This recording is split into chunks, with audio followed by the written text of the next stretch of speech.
आज 20 अक्टूबर और 20 अक्टूबर से बेसिक शिक्षा से संबंधित जो भी इम्पोर्टेंट इन्फॉर्मेशंस हैं, न्यूज़ है, उनको हम इस वीडियो में कवर करने वाले हैं। तो इस वीडियो को आप कंप्लीट देखिए।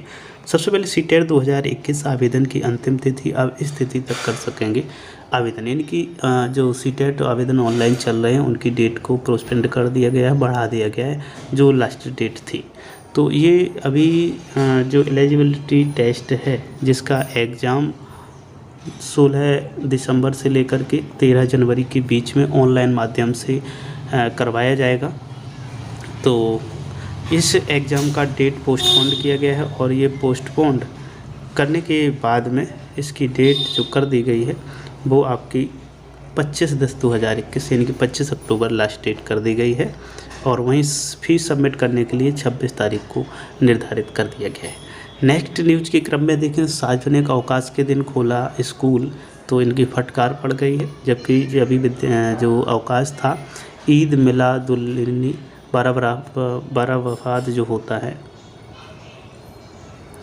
पर सार्वजनिक अवकाश होने के बाद भी कृष्ण गोपाल इंटर कॉलेज मुर्रा सुल्तानपुर के स्कूल खुले होने पर अफसरों से शिकायत पहुंची और उस शिकायत पर वहां पर संज्ञान लिया गया, जिसमें एसडीएम रानीगंज ने फ़ोन कर प्रिंसिपल को जमकर फटकार लगाई। मंगलवार को अवकाश होने पर जिले के सरकारी और अर्ध सरकारी सभी विद्यालय बंद थे। मामले को गंभीरता से लेते हुए एसडीएम रानीगंज ने फ़ोन कर प्रिंसिपल पर फटकार लगाई, जिससे हाई स्कूल और इंटरमीडिएट के बच्चों का रजिस्ट्रेशन कराने के लिए बुलाया गया था। उन्होंने ये अपनी सफाई दी। एसडीएम रानीगंज ने बताया कि प्रिंसिपल को नोटिस जारी कर स्पष्टीकरण मांगा गया है। वहीं नेक्स्ट न्यूज़ के क्रम में देखें तो अब स्वादिष्ट मिलेगा परिषदीय स्कूलों में मिड डे मील और प्रशिक्षित किए जाएंगे रसोइयों को प्रशिक्षित किया जाएगा, जिससे कि जो बच्चे हैं उनको भोजन अच्छी गुणवत्ता का और अच्छा मिल सके। परिषदीय विद्यालयों में जो खाना बढ़ता है तो उसमें पोषण तत्व बढ़ाने और स्वच्छता अपनाने, विद्यार्थियों के साथ व्यवहार को बेहतर करने, रसोई में सुरक्षा इंतजाम संबंधी प्रशिक्षण ऐसे दिया जाएगा। और जिससे कि चूँकि इसमें जो महिलाएं हैं 90% महिलाओं की भागीदारी है रसोइयों में और 10% ही केवल पुरुष हैं। तो इस प्रकार से लगभग 35 मिनट की एक फिल्म उनको दिखाई जाएगी, जिसके माध्यम से उन्हें प्रशिक्षण मिलेगा। आगे देखें तो खंड शिक्षा अधिकारी के मनमाने नोटिस को उन्हीं के भाषा में दिया साक्ष्य सहित स्पष्टीकरण। बेसिक के प्रत्येक शिक्षक जरूर देखें शिक्षक द्वारा दिया गया स्पष्टीकरण क्या है। तो थोड़ा बड़ा है ये स्पष्टीकरण, लेकिन हम आपको कोशिश करेंगे पूरा पढ़ के सुनाएं। तो ये सबसे पहले देखिएगा, सेवा में खंड शिक्षा अधिकारी बेहटा सीतापुर कार्यालय खंड शिक्षा अधिकारी बेहटा द्वारा जारी पत्रांक संख्या दिया गया है। स्पष्टीकरण के संदर्भ में आपके कार्यालय द्वारा निर्गत स्पष्टीकरण द्वारा अवगत कराया गया कि मैं नित्यानंद सहायक अध्यापक प्राथमिक विद्यालय दतूनी दिनांक 8 अक्टूबर 2021 को विद्यालय में बिना किसी पूर्व सूचना के अनुपस्थित था पूर्णतः असत्य और भ्रामक है। महोदय, आप स्वयं अवगत है कि जनपद लखीमपुर कांड के कारण 6/10/2021 और 7/10/2021 को पूरे सीतापुर जनपद में नेट सेवा बाधित थी। ऐसे में ऑनलाइन अवकाश सीतापुर में रहने वाले किसी भी कार्मिक हेतु संभव ही नहीं था। दिनांक 8/10/2021 को मुझे किसी पारिवारिक कार्यक्रम में सम्मिलित होना था जो मुझे पूर्व से अवगत था। अतः मेरे द्वारा दिनांक 7/10/2000 को ही प्रधानाध्यापिका महोदय को आकस्मिक अवकाश का प्रार्थना पत्र देकर दिनांक 8/10/2021 का आकस्मिक अवकाश स्वीकृत करा ली गई थी, जो कि 7/10/2021 को ही पत्र व्यवहार पंजिका में पत्रांक संख्या दिया गया प्रधानाध्यापिका महोदय द्वारा अंकित भी कर दिया गया था। साथ ही यह भी अवगत कराना है कि प्रार्थी का इस वर्ष का यह 10वां आकस्मिक अवकाश है। संलग्न 1 व 2 अतः जिला मुख्यालय एवं लखनऊ या फैजाबाद में बैठकर अपने दलालों द्वारा दी गई भ्रामक सूचना एवं पूर्वाग्रह से ग्रसित होकर जारी किया गया स्पष्टीकरण पूरा असत्य है। पूर्व में भी मानव संपदा पोर्टल कई दिनों तक लगने की समस्या के कारण बाधित रहा है। मानव संपदा पोर्टल बाधित रहे या पूरे जनपद प्रदेश में नेट की कनेक्टिविटी ही सरकार बंद कर दे तो कोई भी कार्मिक ऑनलाइन अवकाश कैसे ले सकेगा। महोदय, यह आप ही अवगत करा दें। पूर्व में मानव संपदा पोर्टल बाधित रहा तब भी प्रार्थी नित्यानंद और अनगिनत अन्य साथियों ने भी पूर्व की भांति ऑफलाइन अवकाश लेकर उपभोग किया है। मानव संपदा पोर्टल नहीं चलेगा या पूरे जनपद या प्रदेश में नेट नहीं चलेगा तो क्या कार्मिक अवकाश पर नहीं जाएगा। किसी भी कार्मिक का निजी कार्य या बीमारी आपके मानव संपदा के चलने या नेट चलने के अनुसार आएगा क्या। महोदय, आपके पत्र द्वारा द्वितीय आरोप लगाया गया कि मेरे फ़ोन नंबर पर संपर्क करने पर न ही मेरे फ़ोन को उठाया गया और न ही कॉल बैक की गई। उपरोक्त के संदर्भ में अवगत कराना है कि दिनांक 8/10/2021 को कार्मिक ने निजी पारिवारिक कार्यक्रम में सम्मिलित होने हेतु आकस्मिक अवकाश लिया था। उस दिन कार्मिक अपने निजी फ़ोन पर बहुत कम समय ही रह सका।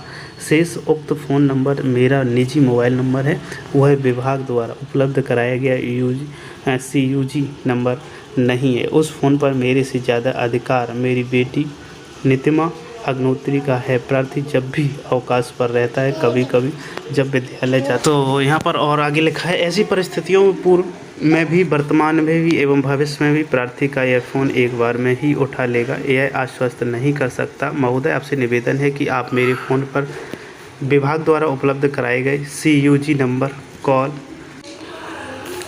नंबर से कॉल किया करें। प्रार्थी यथासंभव काल तुरंत उठाएगा या जब प्रार्थी के हाथों में उसका फ़ोन आएगा तो कॉल बैक करेगा। महोदय, आपके पत्र द्वारा तृतीय आरोप लगाया गया कि मैं अनुशासनहीनता और मनमानी व्यवहार को प्रदर्शित कर रहा हूँ।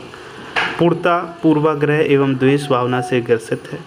महोदय, आप द्वारा उक्त पत्र दिनांक 9 अक्टूबर 2021 को प्रार्थी जारी किया गया, जो कि स्वयं परिलक्षित करता है कि आप BRC पर मनमाने तरीके 7-8 संबद्ध किए गए कार्मिकों और विकासखंड में तैयार किए गए 2-4 दलाल अध्यापकों के इशारे पर माह के द्वितीय शनिवार को स्पष्टीकरण पत्र जारी करते हैं, जिस दिन BRC मुख्यालय पर माह के द्वितीय शनिवार का अवकाश होता है।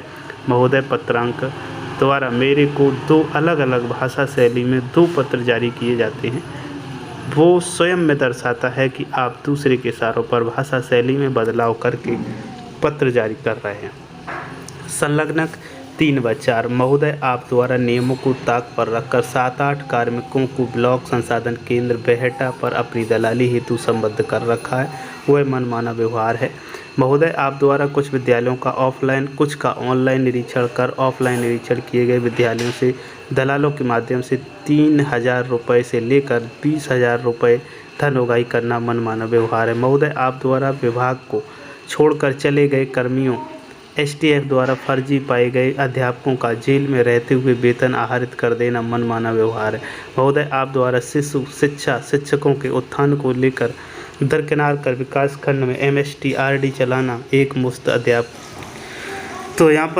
अध्यापकों से रुपए मासिक लेना और घर बैठकर नौकरी करवाना एवं विधायक जी, सांसद जी, जिला बेसिक शिक्षा अधिकारी, सर भाजपा पदाधिकारी के करीबी कहकर उनको संरक्षण देना मनमाना व्यवहार है। महोदय, आप द्वारा विद्यालय निरीक्षण ऑनलाइन की जगह ऑफलाइन निरीक्षण कर तदुपरांत दलालों के माध्यम से उत्कोच लेकर संबंधित अध्यापकों द्वारा अपने या अध्यापक उपस्थिति पंजिका का पेज ही फड़वा देना, BRC बेहटा कार्यालय पर विकासखंड के परिषदीय विद्यालयों पर नामांकित बच्चों के आधार निर्माण शुद्धिकरण में रुचि न लेकर सामान्य जनमानस के आधार उत्कोच लेकर बनवाने में रुचि लेना एवं ऐसे कृत्यों को संरक्षण देना मनमाना व्यवहार है। महोदय, एक महिला अध्यापिका द्वारा आपसे मिलकर अपना पक्ष आपके समक्ष रखना, तदुपरांत उसका फ़ोन ब्लैक लिस्ट में डाल देना और उक्त उभय पक्ष को अपने सम्मुख विवाद समाप्त करने हेतु वार्तालाप हेतु भी न बुलाना मनमाना व्यवहार है।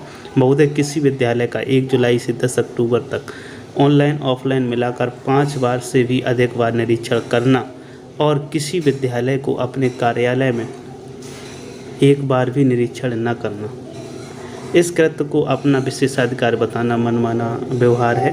किसी संकुल के एक विद्यालय का निरीक्षण करना, उसी संकुल के उसी रास्ते पर पढ़ने वाले अन्य विद्यालय के गेट के बाहर से निकलते चले जाना जहां आप द्वारा MSTRD चलाई जा रही है एवं इस कृत्य को अपना विशेषाधिकार बताना मनमाना व्यवहार है। एक विशेष तरीके से बैठने का ढंग अपनाना एवं उसी ढंग को जब कार्मिक अपनाए तो उसको अनुशासनहीनता बताते हुए कहना, आयोग से सिलेक्ट होकर आओ, आपके दम्भ एवं मनमाने व्यवहार को परिलक्षित करता है। आपके उपरोक्त कृत्यों का आपसे मिलकर आपके सम्मुख विरोध करना यदि अनुशासनहीनता है तो हाँ, मैं अनुशासनहीनता की है और आगे भी उच्च अधिकारियों को सूचित कर इस तरह के अनुशासनहीनता करता रहूँगा।